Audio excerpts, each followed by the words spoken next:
Hey hi, welcome back to our channel. வீட்டில் இருக்கக்கூடிய கொஞ்சோண்டு பொருளை வச்சு அழகாக ஒரு பிரேஸ்லெட் பண்ணலாமா? ஸோ ஸ்க்ரீனில் தர்ற இந்த பிரேஸ்லெட் எப்படி இருக்குன்னு கமெண்ட் பண்ணுங்கள். ஒரு கொஞ்சோண்டு பாசியை வச்சு நான் பண்ணின ஒரு அழகான பிரேஸ்லெட். ஸோ இதுக்கு டைமிங்கும் கொஞ்சமாக ஆகும். இந்த பிரேஸ்லெட் சீக்கிரம் அருந்து போகாது. எல்லாமே நம்ம கம்பியில் செயின் மாதிரி கோர்த்துருக்கோம். ஸோ அது எப்படி பண்ணுறதுன்னு நான் வீடியோவில் காட்டியிருக்கேன். வீடியோவை ஸ்கிப் பண்ணாமல் பாருங்கள். அதுக்கு முன்னாடி ஒரு சின்ன ரிக்வெஸ்ட், என்னோடய சேனலை இப்போ தான் நீங்கள் ஃபஸ்ட் டைம் பார்க்குறீங்கன்னா ப்ளீஸ் சப்ஸ்கிரைப் பண்ணிக்கோங்க, பெல் ஐக்கானை கிளிக் பண்ணிக்கோங்க. ஸோ தட் நான் போடுற வீடியோ ரெகுலர் அப்டேட்டாக கிடைக்கும். ஸோ நம்மளோட சேனலில் எல்லாமே அப்லோட் ஆகிக்கிட்டு இருக்கு. வீடியோ மிஸ் பண்ணாமல் பாருங்கள். ஸோ இப்போ இந்த பிரேஸ்லெட் எப்படி இருக்குதுன்னு சொல்லுங்கள். கையில் அழகாக இருக்கும், ரொம்ப சிம்பிளாக இருக்கும், பட் அழகாகவும் இருக்கும், அட்ராக்டிவாகவும் இருக்கும். ஒரு சூப்பரான ஒரு லுக்கு கிடைக்கும் இந்த பிரேஸ்லெட் போட்டிருக்கும்போது. ஒரு 10-15 பாசியை வச்சு பண்ணக்கூடிய பிரேஸ்லெட் தாங்க இந்த பிரேஸ்லெட்.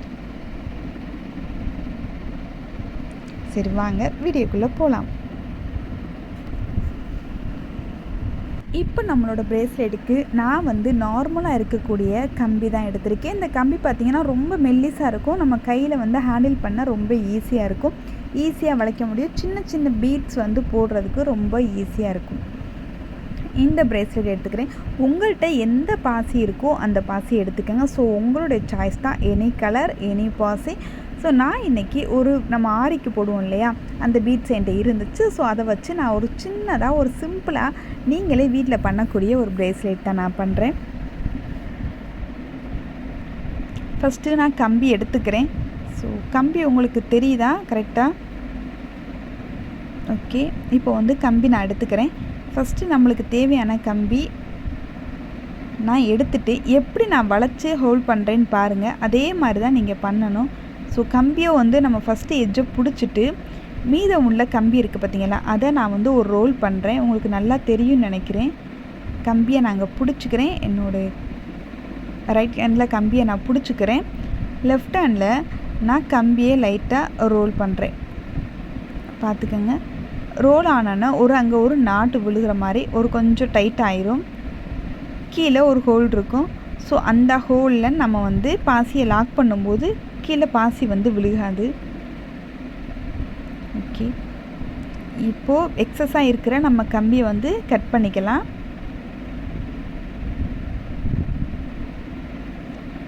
கம்பியை கட் பண்ணிவிட்டு அந்த பேலன்ஸு பிசுறு இருக்கும் இல்லையா, ஸோ அதை நம்ம கொஞ்சம் நம்மளுடைய கையில் கீச்சிடக்கூடாது, குத்திடக்கூடாதுன்றக்காக அதை நான் ப்ரெஸ் பண்ணி விட்டுக்கலாம். ஏன் அப்படின்னா அது ரொம்ப மெல்லிசான கம்பியாக இருக்கும். நீங்கள் பிரேஸ்லெட் கையில் போட்டிருக்கும்போது அது கொஞ்சம் டிஸ்டர்பன்ஸாக இருக்கக்கூடாது அப்படின்றனால அதை ப்ரெஸ் பண்ணி நல்லா டைட் பண்ணிட்டோம் அப்படின்னா கம்பி கிச்சு நின்றுக்கிறோம். அந்த சிலும்பல்னால் சொல்லுவோம் இல்லையா, அது தெரியாது. இப்போ ஒரு ஹோல் மாதிரி வந்துருச்சு. இப்போ நம்மளுக்கு தேவையான அளவு கம்பியை கட் பண்ணி எடுத்துக்கலாம். இனிமேல் தான் நீங்கள் கம்பியை கட் பண்ணணும். ஸோ நான் கம்பியை கட் பண்ணி எடுத்துக்கிறேன்.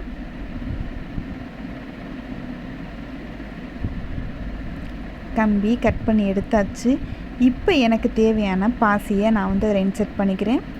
பண்ணிவிட்டு மறுபடியும் எப்படி நான் அந்த டைட் பண்ணுறேன்னு பாருங்கள். பாசிக்கு பக்கத்தில் நான் கம்பியை பிடிச்சிக்கிறேன். பிடிச்சிட்டு மேலே இருக்கு இல்லையா, அதை இறக்கி ஒரு சுற்று இப்படி நீங்கள் சுற்றிட்டீங்க அப்படின்னா உங்களுடைய பாசி லாக் ஆகிரும், கிச்சன் நின்றுக்கிறோம். ஸோ 2-3 சுற்று சுற்றிட்டு மறுபடியும் எக்ஸஸாக இருக்கிறத கட் பண்ணிவிட்டு நீங்கள் திரும்பவும் ப்ரெஸ் பண்ணி விட்டுருங்க. இல்லை அப்படின்னா அந்த கம்பி லைட்டாக பிசுறு உங்களுக்கு தெரியும். அந்த பிசுறு கையில் கீச்சும். ஸோ எப்போ எது பண்ணாலும் கொஞ்சம் பார்த்து கவனமாக பண்ணிங்கன்னா சூப்பராக இருக்கும். ஓகே, இப்போது இதே மாதிரி நம்ம அடுத்தடுத்து நம்ம போட்டுக்கிட்டே போகிறோம்.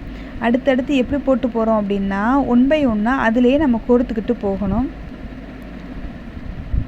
ஸோ இப்போ ஆல்ரெடி நான் பண்ணி வச்சுருக்கேன். நான் மறுபடியும் பண்ணி காட்டுறேன்.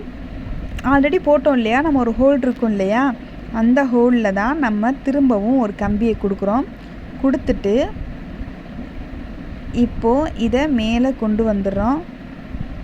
கொண்டு வந்துட்டு சின்ன கம்பி இருக்கு இல்லையா, சின்ன கம்பி கிட்டக்க நம்மளுடைய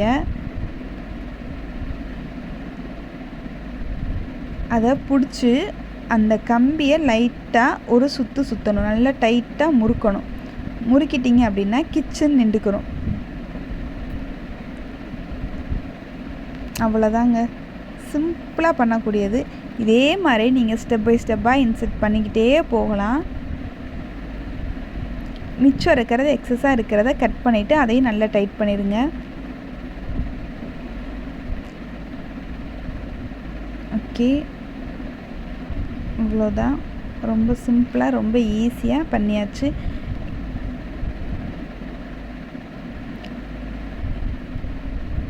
அதை நல்லாவே நம்ம வந்து ப்ரெஸ் பண்ணி விட்டுட்டோம் அப்படின்னா அந்த கம்பி வந்து பிசுறுலாம் இல்லாமல் கரெக்டாக இருக்கும்.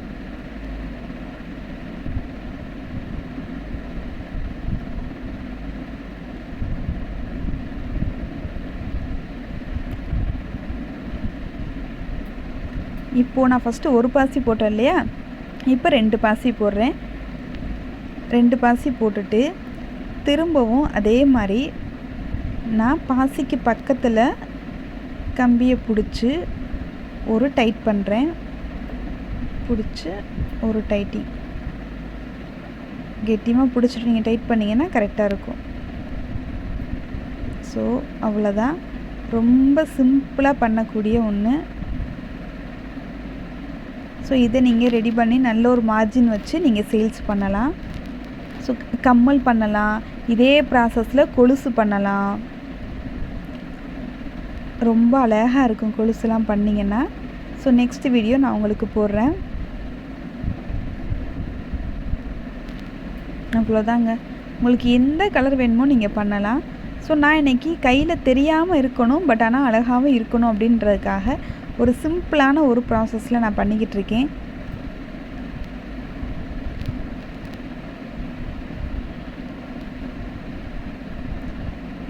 இப்போது நான் வந்து இது வந்து இதே மாதிரி இந்த கலர்லேயே போனால் நல்லா இருக்காது. இது வந்து ஒரு காப்பர் கலர்ன்றனால இதில் நம்ம வந்து ஒரு கொஞ்சம் கான்ட்ராக்ஸ்டாக கொஞ்சம் ஒயிட் கலர் ஸ்டோன் வந்து வைக்க போகிறோம். இன்னும் கொஞ்சம் கான்ட்ராக்ஸ்டாக தெரியும்.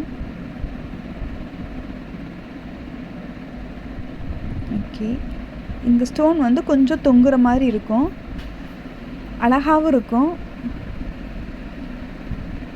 ஓகே, இந்த மாதிரி இதை இன்செர்ட் பண்ணிவிட்டு திரும்ப நீங்கள் எப்படி டைட் பண்ணீங்களோ அதே மாதிரி டைட் பண்ணுங்கள்.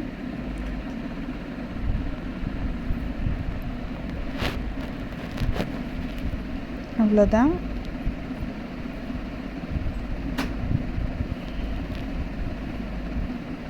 ரொம்ப சிம்பிள், ரொம்ப ஈஸி.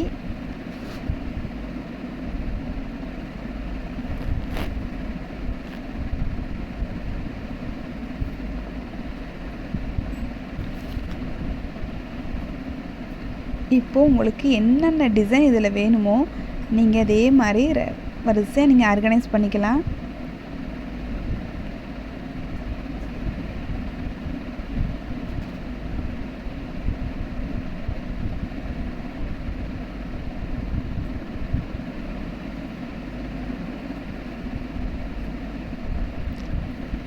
ரொம்ப அழகாக கலர் கலராக பாசி வச்சு போடலாம், சூப்பராக இருக்கும்.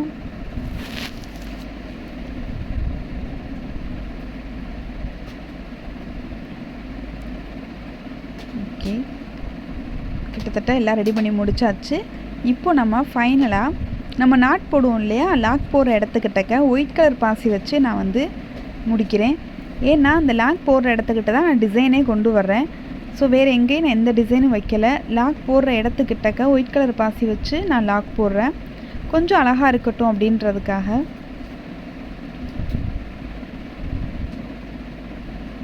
அந்த எக்ஸஸாக தெரிகிறத வந்து நீங்கள் வந்து லாக் பண்ணி ப்ரெஸ் பண்ணி விட்டிங்க அப்படின்னா அது வந்து லாக்கிச்சு நின்றுக்குறோம். ஏன்னா கம்பின்றனால யார் கையிலையும் குத்திடக்கூடாது.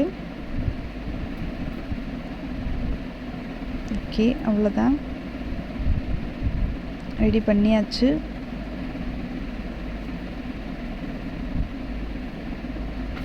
நான் எனக்கு கொஞ்சம் டிசைனிங்காக வேணும், எக்ஸஸாக இருக்கணும், இருக்கிற இடம் மாதிரி லாக் போடுற இடத்துல கொஞ்சம் எக்ஸஸாக நான் வந்து கொஞ்சம் டிசைன் பண்ணியிருக்கேன். ஒரு செயின் வச்சு அதில் பாசி வந்து தொங்க வச்சுருக்கேன். இன்னும் கொஞ்சம் அழகாக இருக்கட்டும் அப்படின்றதுக்காக இது எங்கன்னா லாக் போடுற இடத்துக்கிட்ட போட்டிருக்கேன். உங்களுக்கு எங்கே வேணுமோ நீங்கள் அங்கே நோக்கில் ஆர்கனைஸ் பண்ணிக்கலாம். ஓகே, ஃபைனலி நம்மளுடைய ப்ரேஸ்லெட் ரெடி ஆயிடுச்சு. ஸோ இந்த ப்ரேஸ்லெட் யாருக்கெல்லாம் பிடிச்சிருக்குன்னு சொல்லி கமெண்ட் பண்ணுங்கள். நல்லா இருந்தால் லைக் பண்ணுங்கள். ஸோ சூப்பராக ஒரு 10-15 நிமிஷத்தில் ஒரு அழகான பிரேஸ்லெட் நீங்கள் ரெடி பண்ணிடலாம். ரொம்ப கம்மியான பாசி, கம்மியான கம்பி, உங்களோட க்ரியேட்டிவிட்டிக்கு தகுந்த மாதிரி நீங்கள் டிசைன் வந்து ஆர்கனைஸ் பண்ணிக்கலாம். இது ரொம்ப சிம்பிளாக இருக்கும், கொஞ்சம் அழகாக இருக்கும். ஓகே,